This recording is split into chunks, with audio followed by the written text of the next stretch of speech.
This is me. I'm a psychologist specialized in neuropsychology. I'm working at Skåne University Hospital and been doing that since year 2000, and that is why I feel like it would be okay to draw from my own personal experience here. I did my Ph.D. in 2015 on a dissertation on neurocognition in survivors of childhood brain tumors. And then I did a 3-year postdoc in Memphis, Tennessee. And I became a docent, associate professor in April this year. And I'm really proud and happy to say that I do have a 4-year research position funded by the Swedish Childhood Cancer Fund, and that is what I'm working with right now, and also some national working groups where I'm working. So when I did my specialization in neuropsychology, included was a course on professionalization, which is really the theory on how professions emerge, develop, and disappear, because that's what professions do, right? They do disappear too when they emerge. And we had a lecturer there, and he wanted to be a little bit challenging and provoking. Grumpy old man. But he said, well, I recently was the opponent of a thesis on teamwork in healthcare. And I want to say, it doesn't work. Don't do teamwork. Don't do multi-professional teamwork, because it doesn't work. It's never equal. It takes a lot of time. It's a lot of conflicts within the team. Don't do it. And of course, he wanted to be provoking. And today, I would say that that poor PhD student probably have studied team who had not been given the proper training or the prerequisites to do real teamwork, real multi-professional work. And in just a while, I will let you know the advantages of doing multi-professional work and why I think we should do it. But before I do that, I would like to just super quickly guide you through the area of neurocognition in survivors of childhood cancer. Some of you have heard me, have seen those slides before, and you have heard me talk about this. And if you have, just go Facebooking or emailing right now, and I'll let you know when to get back to the lecture again. And if you wonder what it says here, it says, I understand they are going to be connected. The provost ordered it, and the provost is like the vice chancellor of the university. The university, the head of the university, they want us to do multi-professional research, but we don't know how to do it, and yeah, just connect it or something like that. But let's take a step away from multi-professional collaboration. I will get back to that and look at neurocognition in childhood cancer. And I will go through this super fast, so I recommend you to read the references here if you want to know about this, because I will go very fast through it, because some of you have heard it before and it's old knowledge. So most of the research in this area has been devoted to finding risk factors for worse neurocognitive outcome, which is not surprising, because we need to try to change the treatment to reduce the amount of neurocognitive late complication, because as I said, it's something that really reduces quality of life. And those are the diagnoses that are most commonly associated with neurocognitive late complication, according to the North American Children's Oncology Group Survivorship Guideline. And it's CNS tumors, leukemia, and non-Hodgkin lymphoma. There are also emerging evidence that other groups of survivors might also be at risk for neurocognitive complications, for example, survivors of neuroblastoma or soft tissue sarcoma. But today, we can only say that those are the groups that have the highest risk of getting neurocognitive late complications. And we have a lot of associated factors. The most commonly associated factor is low HS diagnosis and treatment.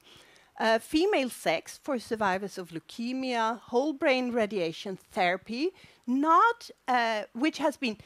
brain radiation therapy has been consistently associated with neurocognitive late complication and slowed development, that is, lowered IQ scores over time. Focal cranial radiation has not been as consistently associated with neurocognitive late complications. Intrathecal or high-dose intravenous methotrexate, stem cell transplant, and of course any CNS-related complication like hydrocephalus, epilepsy, posterior fossa syndrome, or infections. But of course, it is more complicated than that. And this is a slide I have shown you before, and I will show you to it several more times today. But this is from a review done by leading American experts in the field, and they have divided the findings in the review, the associated factor, into intrinsic factors and extrinsic factors. That is intrinsic to the individual and extrinsic to the individual. And they look at the timeline, like pre-treatment factors, treatment factors, and post-treatment factors. And I will go through this super quick here. In the first box here, we have clinical factors, pre-treatment factors like cancer factors or pre-existing learning difficulties. If we look at pre-treatment extrinsic factors, we have factors like family factors, socioeconomic status, financial support, or educational factors. If we move to the next slide here, treatment, during treatment, we have clinical factors, we have infections during treatment, we have white and gray matter, brain matter, cellular injury, and neurotoxic reactions. And extrinsic factors here might be type of chemotherapy, how it is administered, surgical complications, for example, but also psychosocial support that Martha talked about, and also educational services during treatment. If we look at factors post-treatment, we have things like continued white matter development, white matter volume, integrity, but also chronic conditions that you might get from the treatment that might in turn affect neurocognitive outcome. And if we look at this box here, we look at what rehabilitation will you get? Will you get medical treatment for your neurocognitive complications, and health behavior in the last slide here? And all those factors together, they do contribute to the final neurocognitive outcome. And even if we might think that this is hopeless, how can I, with my 20 patients, get anything out of all this multifactorial association? This is still the El Dorado that we are facing, because each line here is really a research area in itself. And I would say, and now it's time for those of you who went Facebooking and emailing to get back, because now I'm coming back to multi-professional research and why we have to do multi-professional research. Because I would say that this whole box is really the argument for doing and having to do multi-professional research. If I, for example, if I want to look at cardiopulmonary function, we did at St. Jude, we did a study on neurocognition in survivors of soft tissue sarcoma. And we found an association between dose of doxorubicin and later neurocognitive problem. And of course, we thought doxorubicin is associated with a risk for cardiac conditions. And we thought that this neurocognitive impairment must be mediated by cardiac conditions. We couldn't prove that in that study. But if I would want to look deeper into the association between doxorubicin and cognitive outcome, I would need to work together with a pediatric oncologist, of course, with the cardiologist, maybe with the pulmonologist, or maybe with a physiotherapist. I'm looking at pulmonary function in this. So if I want to look at this, there are already several professions that I need to work with. And if we might find that this is associated with neurocognitive function, which might be associated with accelerated cognitive aging and dementia, then maybe I would have to work together with a gerontologist or with an epidemiologist and a statistician. Well, you always need a statistician on your team, right? As long as you do quantitative research, so you always need to work together with statisticians. But still, I think the answer to this question, can it be done? No matter if it can be done or not, we do have to do it. We need to do multi-professional research. So we have to do it, but what are the advantages? Because there are advantages to it, to do multi-professional research. Creativity, thinking outside of the box. What I, as a psychologist, think of when I see a problem is not exactly what the oncologists see when they look at the same problem, or the neurologist, or the occupational therapist. So we bring different things to the tables. And also, complex problems require complex solutions. And I would say that cancer rehabilitation, I've been part of the group who have been writing the national guidelines for cancer rehabilitation, and I think all of you who have taken a look at these guidelines would say they are complicated. They span over a huge span, and I would say cancer rehabilitation is complex, and late complications are complex. We do need to work together because it is a complex problem, and we need complex solutions. Creation of new scientific fields. At its best, improved communication. Suddenly I have to explain things that I thought was obvious. I think everybody knows this. This is nothing that is specific psychology knowledge. But suddenly I realize it is. I have to explain myself in ways I wasn't used to. So I think it's a really good way to improve your communication skills. And this is actually a quote, and I won't tell you by whom, because he was not a good role model, but he said, learn, learn, and learn once again. And I think that is actually what I think is the real perk with multi-professional collaboration. I can always learn. And I think that is the main reason why I've been staying within this field, because I can always learn new things. Every day I learn new things, and that is a real advantage. And also understanding and defining the boundaries of your own field of expertise. And it might prevent imposter syndrome. You know, imposter syndrome, when you sometimes think that you are just a fraud, you have made everything up. People think that I'm a researcher, but oh my God, it's only me. So that's the imposter syndrome. And in its best, multi-professional collaboration can prevent imposter syndrome, because it makes you realize, okay, this is not ordinary, every man's knowledge. This is something I know specifically as a psychologist, and I can teach everybody else about this. Of course, at its worst, multi-professional collaboration can also exacerbate imposter syndrome. If you work with collaborators who would roll their eyes at you when you don't know the exact position of the liver in the body or something like that, then that might, but then I would suggest, well, search for another setting of multi-professional collaboration. Challenges. So this old man, the expert in professionalization theory, he wasn't wrong when he said it's difficult. It is super difficult. It has its challenges.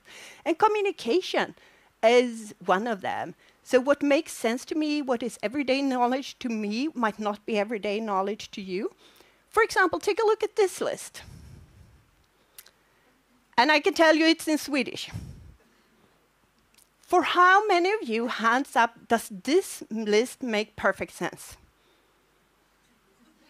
There you go. See?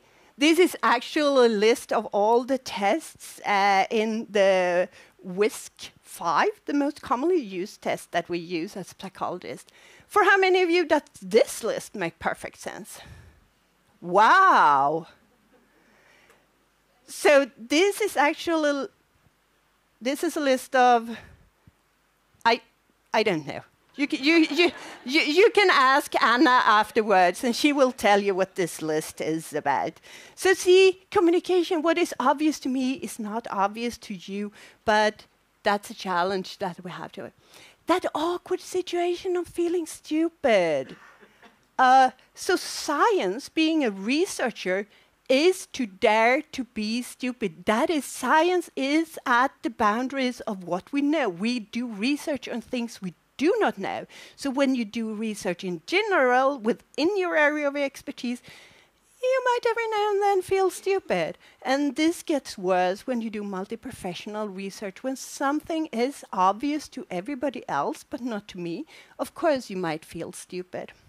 And we also have cultural issues, and I'm not talking about nationality or ethnicity here, even if that could be a problem.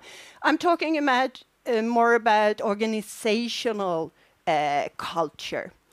And an example might be that as psychologists, we are taught from the beginning of our education, we are taught to question things.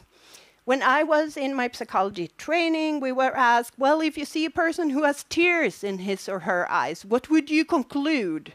And the obvious answer would be, he or she is sad. And we were encouraged to instead think, well, he might have had severe attack of coughing or peeled onion or just be really touched by something. We are taught to question things, and that is all good. Because after all, if you go see a psychologist, you don't want a psychologist who says, oh, I know exactly what you mean. You should do this or that. Within 10 minutes, when you have a problem that you have been struggling with for years and years, you want your psychologist to be listening to you for quite a while before he or she draws conclusion. So that is really good. But to my experience, in healthcare, this has, at some very rare occasion, been perceived as me being oppositional or too questioning or just too complicated. Don't be psychologists are complicated, right? They question everything. And this might be an issue of culture. We are brought up in different educational cultures. Another issue that might be a challenge is underestimating the complexity of less known research fields. So in the beginning of my career, I was super annoyed when people came to me and said, hey, I have this really interesting research, and I thought you could be on it and measure cognition. And I was like, measure cognition? What should I measure? What type of cognition? What theories do you have? And the other person was like, I don't know, you do psychology, cognition, and things like that. And what she meant was really, just give me a figure that I can correlate with my super interesting data. And I was a little bit annoyed with that until I worked with a neuroradiologist. And that was a terrible study. It was never published. I'm so grateful for that. So it was a terrible study, but I learned a lot from it. And I've read all those fancy articles on white matter volumetric and the association to neurocognition. And I was like, yes, I'm going to do white matter volumetric, and I'm going to do DTI, and I have all those fancy measures of white matter integrity and related to neurocognition. And I went to the neuroradiologist and said, hey, measure white matter. And the radiologist was like, measure white matter? What white matter? Where and how? And what should I compare it to? And I was like, I don't know, you do you. White matter. Give me a figure that I can correlate with something. So that is a challenge, underestimating the complexity of your less well-known research field. And also funding can be an issue here. Because funders want your research to be innovative, but if they don't know your area of specialization, it might be difficult to get funding. So, what do we do then? Communication. Never underestimate your collaborators' intelligence. Never overestimate their prior knowledge. Be ready to explain facts that you consider obvious, and try to assess, what do your collaborators need to know from you?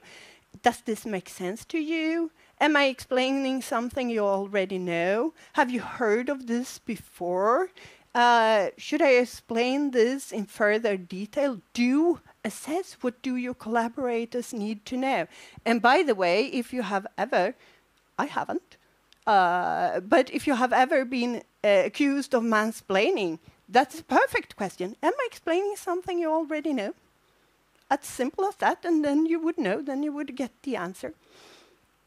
The awkward situation of feeling stupid. Go with it. Accept it. This is what we have to do as a researcher. We have to dare to feel stupid every day, now and then. Just have the courage to ask, and ask in the beginning. You know, it's like when you're introduced to somebody and you immediately forget their name. And you can ask within the next half an hour, you can ask once again. But if you have been talking with them for the whole night, it becomes a bit embarrassing. Do ask in the beginning. It's better to be stupid in the beginning of a process than in the end of a process. And understand the boundaries of your own research. I think this has been one of the perks doing multi-professional work. I know this and this, but I don't know that.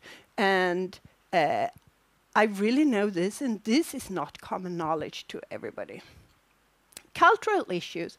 Try to contribute to an open communication environment where it's easy to ask questions, and normal conflict solving. If you feel questioned by somebody who is brought out in a different educational context, brought up in a different educational context, say that. I feel like every time I say something, you are questioning it. Why is that? Are we having a discussion? Why is that? So bring it to the table, talk about it. And underestimating the complexity. Things, great. Underestimating the complexity of less well-known research fields. Do not regard your collaborators as mere deliverers of data to correlate. You could do that. There might be some settings where you could do that, but in general, it's better to have a discussion about data. I should have asked when this person came to me, I should have said, okay, that's interesting. What have you read already about cognition in this area? What are the data that you are looking at? Encourage discussions. Ask your collaborator to teach you about your field. I have no idea what cognition is. Is working memory and cognition the same thing? Tell me about it. Funding, improve, and I mean, that is general for all funding. Improve your written communication skills. Understand the setting of the funder. If you know that the review committee might not have, for me, a psychologist on their team, then you need to explain the psychology part a little bit more, understand the setting. And if you're a person who are reviewing applications, try to consult somebody. We can't have reviewers from every profession on our review committees, but we can consult. If you review research applications, do consult statistician. Is this a normal method to use? This method that I've been using in this study here. So, I will finish with a credo. Yes, multi-professional research must and can be done. Listen to each other, dare to ask stupid questions, improve your communication skill, check what your collaborators need to know from you, and give time for mutual understanding and communication. There we go. Thank you, and I'm happy to take any questions.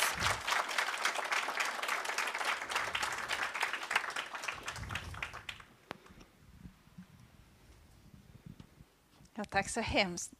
Thank you so much, Ingrid, for a fantastic and very inspiring talk. Now, even if you're hungry, you do not need to feel any stress, because the rumor has it that there will be a long line for lunch at 12. So it's better if we go and have lunch a little later than 12. So no worries. Now questions for Ingrid.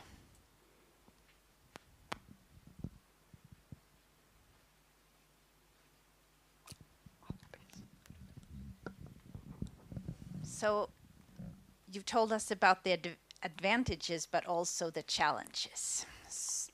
So give me one advice when I sit there and it's obvious that we don't speak the same language. How do I get up? How do I cross the first barrier? How do I open up? I would try to ask a super stupid question, something that you think, okay, that might be common knowledge, but aim lower and ask that question. So what do you mean when you say working memory? What is it? So that would be one piece of advice.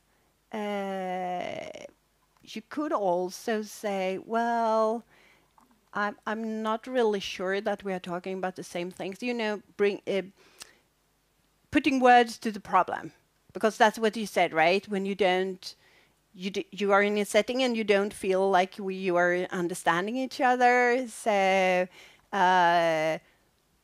just saying something like, I don't think we are communicating about the same thing here. I'm thinking about this, but you maybe thought of something else. That could be one piece of advice, maybe.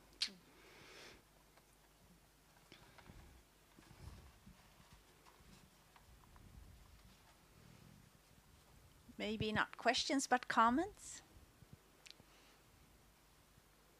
Yes. Would it be possible to, I mean, people like talking about their own subjects. Ask them simply to tell you what they're doing.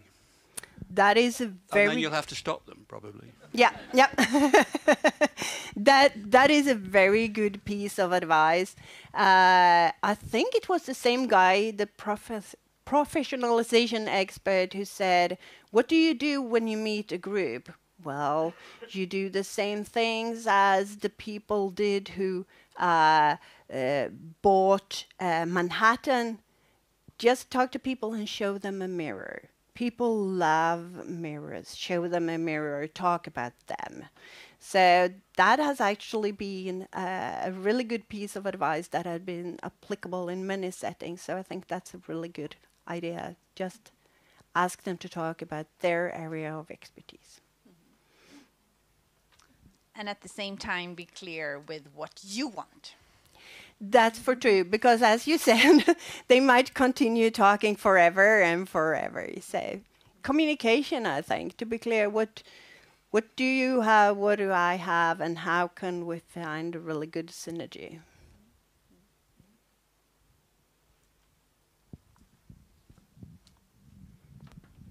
I think you made us all very curious when you said that the learn, and learn again. You didn't want to mention who said that because he or she was a bad role model, but you made us all very curious. That's a quote from Lenin. He killed some 100,000, millions of people. Yeah. I also like to quote Mao, who says, let 1,000 flowers or 100 flowers flower. So horrible dictators committing serious genocide still said some good things. So learn and learn and learn again. It's a Lenin quote. Thank you so much. Okay, Arja, a quick one. Thank you. It was really inspiring lecture. I was thinking, like, how early, when we start planning this, it's like very many times that we already have the funding, the Ph.D. student, and then we want to have the neurocognitive results.